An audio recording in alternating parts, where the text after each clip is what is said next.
warm welcome here in our studio in Serekunda. This is Star TV News with me, Memunaju Fadera. In the headlines tonight, Gambia confirms 2 new COVID-19 cases on Friday. Girlfriend to Girlfriend Association donates bags of rice to its members. Finance Ministry releases new details of expenses on coronavirus money. Association of Water Exporters and Forest Users donates food items to its members on the international scene. Iran missiles accidentally strikes own ship, kills 1 sailor. Hundreds gathered in Baghdad in new round of anti-government protests. U.S. government under fire over COVID-19 response. Well, those were the headlines, and now the news in details.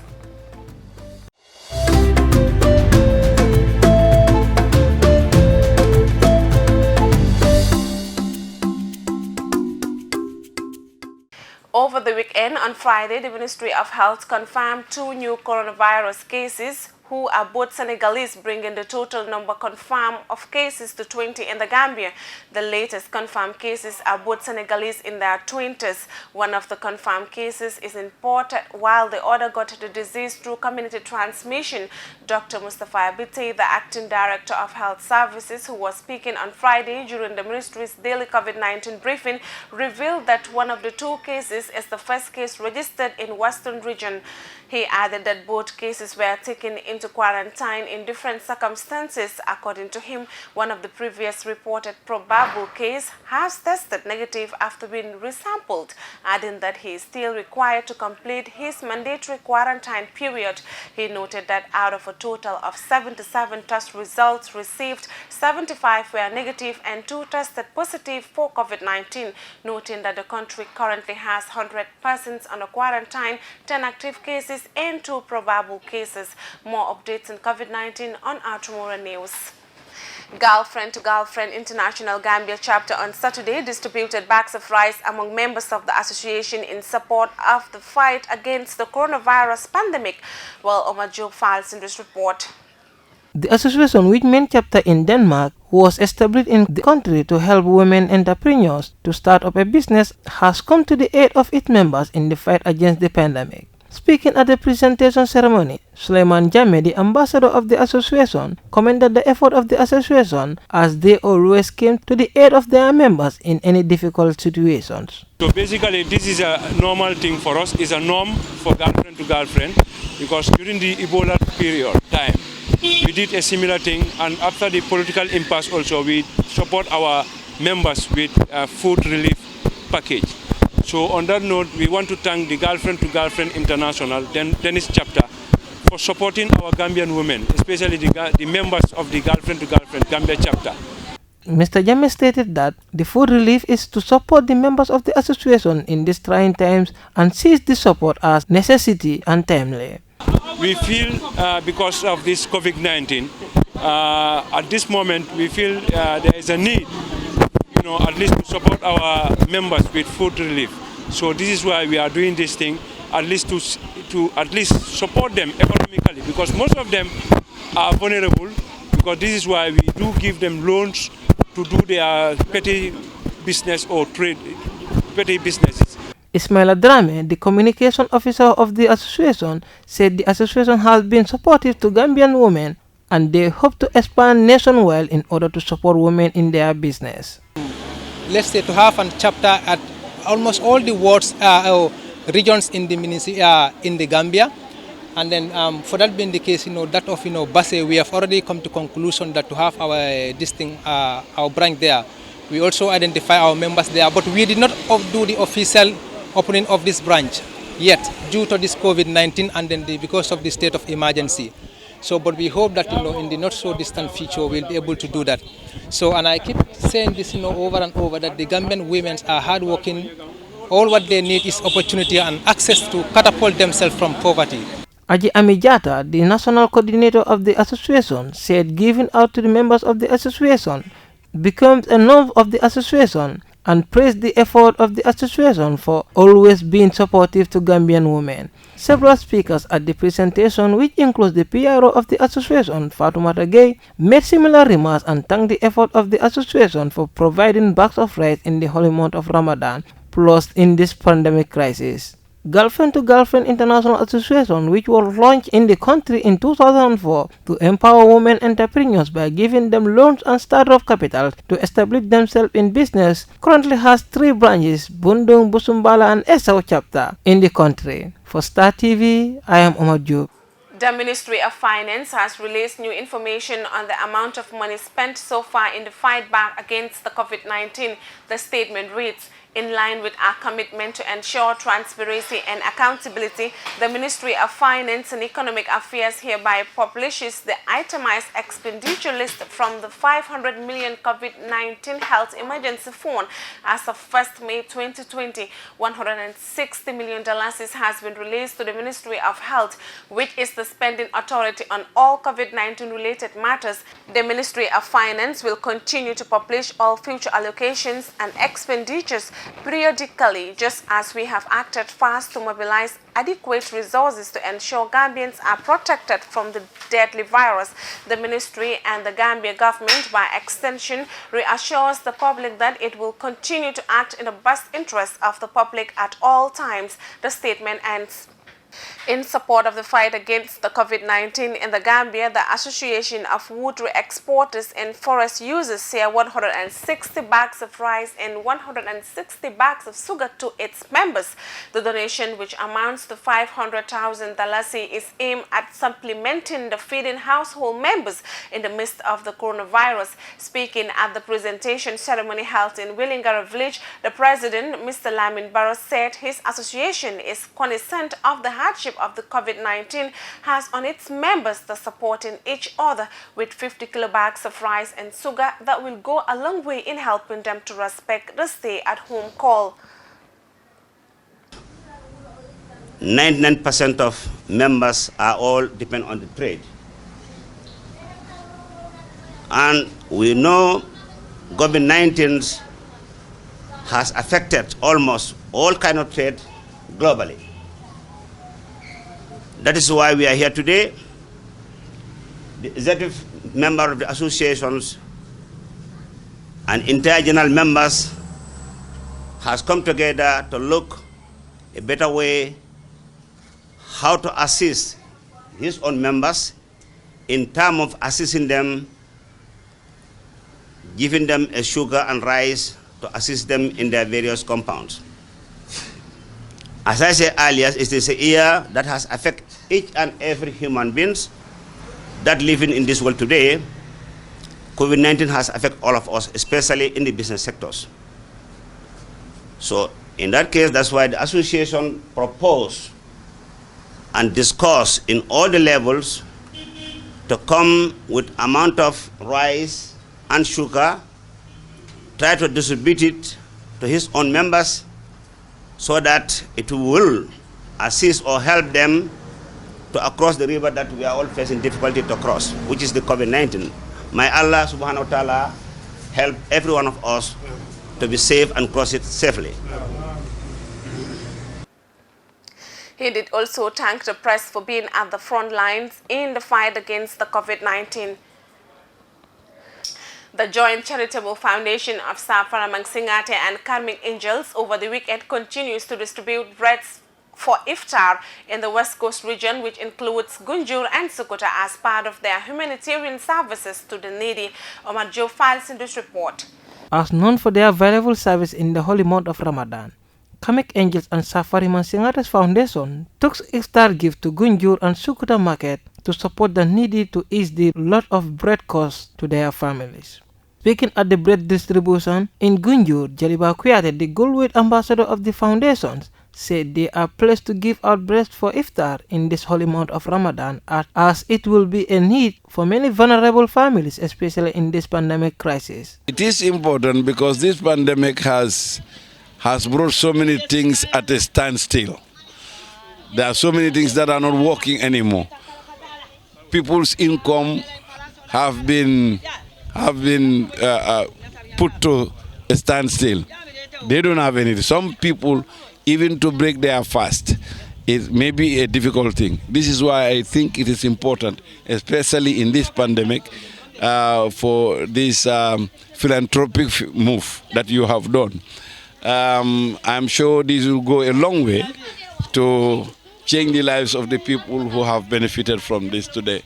Mohamed Toure, the fundraising coordinator of Quebec Angel, lamented on the combination of the foundation as they all aim to support the needy, and he stated that people are not equal in terms of financial status. You see, when you work in collaboration with Fabian Singate, okay, we'll sign MOU with them, so we'll do everything in common, okay?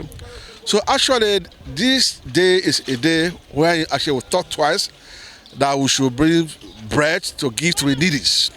Because all fingers are not equal. There are some people who are highly in need of food. Some can even have breakfast or food to breakfast. So we thought it twice that we'll come in collaboration with our partner, also our dads, Yabakuyate, to share bread among those who are in need.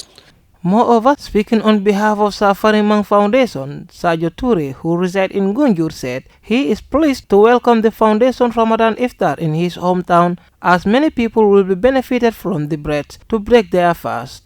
It's very, very vital. It's important because of since the government have announced their lockdown.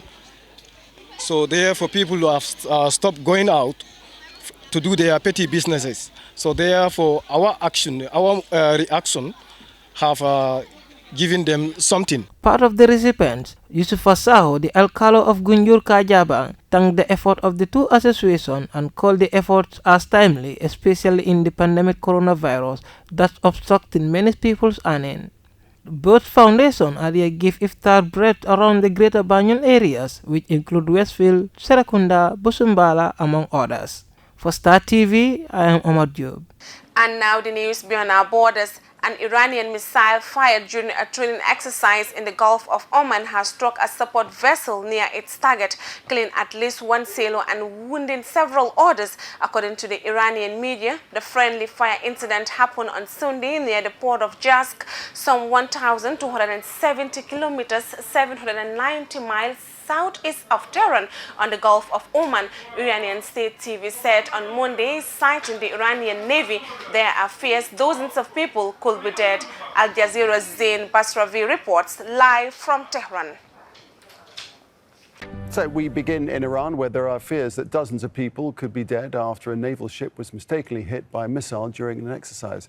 It's confirmed the accident killed one sailor. State TV says several others were injured. It happened when a support vessel got too close to a target during Iranian naval exercises in the Jask region of southern Iran. Let's speak straight away to Zain Basravi, who's live for us in Tehran. And Zain, the details very sketchy at this point in time. What more information have you managed to gather? That's exactly right, Nick. There's a lot we know, there's a lot we don't know. We can get into it now. The location of this incident was in the Gulf of Oman, just at the mouth of the point in the area where it opens into the important strategic Strait of Hormuz. This has been a flashpoint for incidents in the past, so it's a very sensitive area, and a lot of the information coming out from this incident, from that location, is coming out very, very slowly. This incident, we know the government has confirmed that there was some sort of incident on Sunday afternoon, just about 24 hours ago. And as you said, we know that one sailor has been confirmed killed when naval exercises went wrong. We know that the ships involved were the Jamaran, a naval frigate. It is missile capable. It's what Iranians here call a destroyer. And we also know a smaller Corvette class, a smaller multi-purpose vehicle known as the Konarak, a support ship, was the one that was sort of taken out or suffered some kind of accidental incident during this military exercise. Now, what we don't know is also very important. An investigation is underway, and the government has been slow to release any official information. That has led to some discrepancies, some local reports. What we know from activity on social media by senior journalists that are known to have contacts within the military, tweeting out information. We know that this was possibly a friendly fire incident as the Iranian Navy was testing a new kind of weapon. We hear unconfirmed reports that there was some sort of a missile that was launched. The Konarak was placing targets in the water, got too close to one of the targets and was accidentally struck This is, again, we're waiting on confirmed details from senior military officials. There's also inconsistencies in terms of finding out what has actually happened to this vessel. There are some reports to suggest that it was sunk in this accident, but there are also confirmations by different military officials to local news sites this morning saying that it has not been sunk, that the Konarak is still afloat, but investigations are underway. In terms of the actual death and injury toll, there are also discrepancies there. The government confirming one death and some injuries, no exact figures, but a lot of the social media chatter that we're seeing suggests that the death toll is significantly higher, that the number of injuries are also higher. Now, we are waiting to hear later on today from senior military officials, possibly from government officials in Tehran, but at the moment, that's the information we're looking at. All right, Zain, back with you as soon as we get more information. Zain Bazravi there in Tehran. Thank you. Nearly 80,000 people have now died from the novel coronavirus in the United States of America.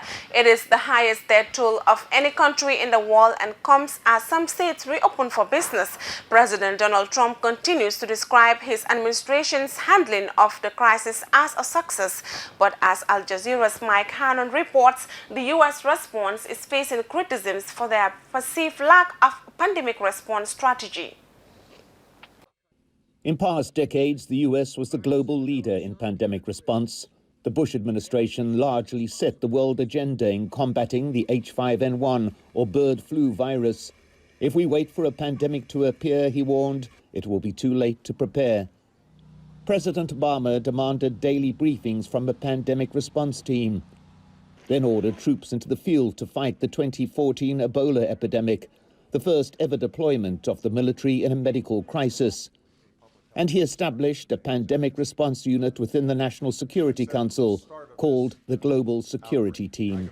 It would allow for an all-of-government response in the event of an outbreak, or if a foreign epidemic got to U.S. soil, so that we would have coordination across Homeland Security, our national security, the military, Health and Human Services, CDC, and all the various state health agencies.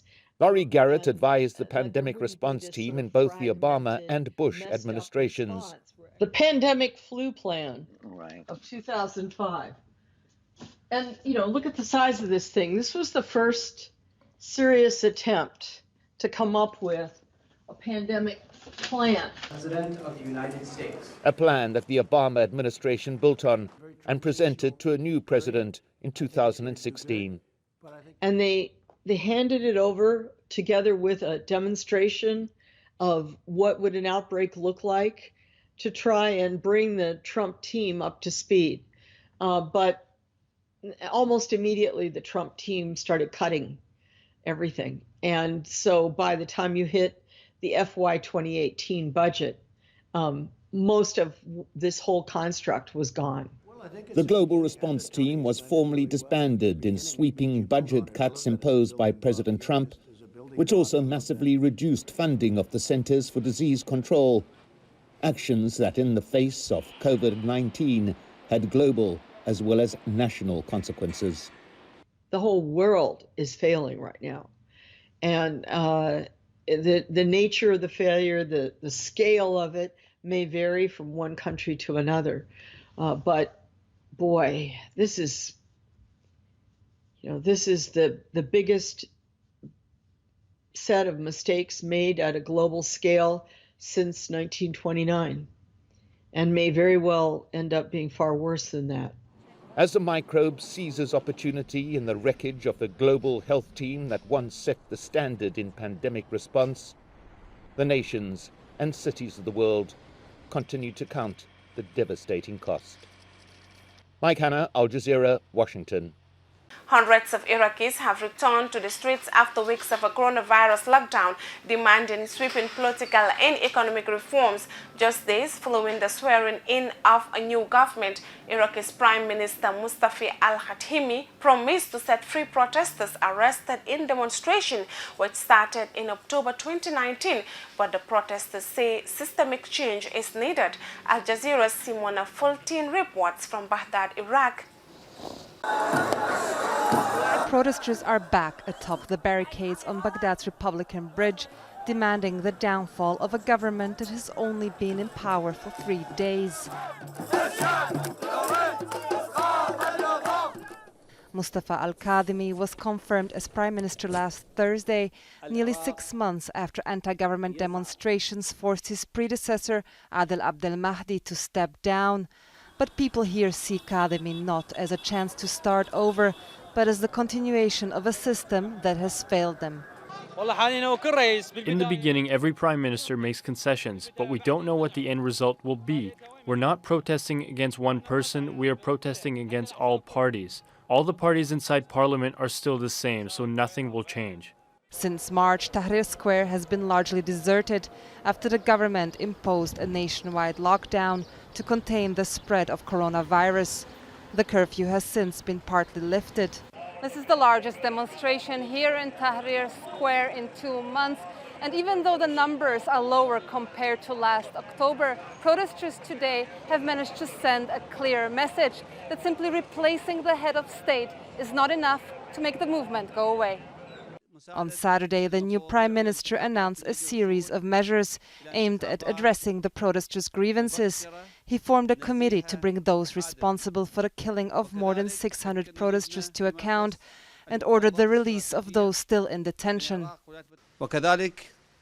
We also ordered the release of all detainees who participated in the demonstration, and we asked the High Judiciary Council to cooperate in releasing those who have been sentenced for simple crimes, except those who are involved in shedding Iraqi blood.